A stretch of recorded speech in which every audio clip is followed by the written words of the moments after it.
बिस्मिल्लाहिर्रहमानिर्रहीम। जी नाज़रीन, जिस मौजू पर हम बात करने जा रहे हैं वो बड़ा ही अहम है। बराए मेहरबानी वीडियो मुकम्मल देखें और कमेंट में अपनी राय का इजहार ज़रूर कीजिए और चैनल को सब्सक्राइब कर दें, बेल आइकन के बटन पर क्लिक कर दें ताकि मेरी आने वाली हर नई वीडियो जो है वो आपको मिलती रहे।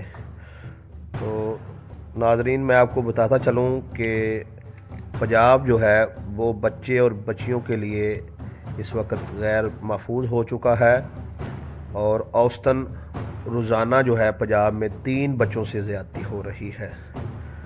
और मैं आपको यहाँ पर यह भी बताता चलूँ कि इस माह जो है वो पंजाब में 105 वाक़यात जो है वो पेश आए और जिनमें 5 मुल्ज़मान जो हैं वो ज़मानतें करवा चुके हैं और 61 मुल्ज़मान जो हैं वो नामज़द हैं और बाकी की जो हैं वो बेनामी FIR दर्ज हुई हैं।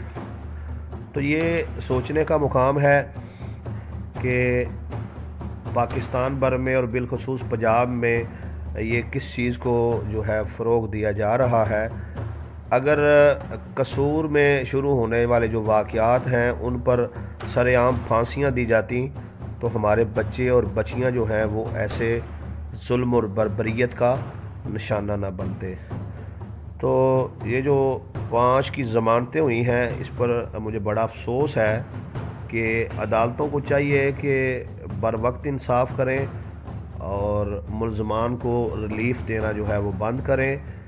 और यहाँ पर ये भी अर्ज़ करता चलूँ कि ऐसे इसकी एक बड़ी वजह जो है वो शादी का वक्त पर ना होना है।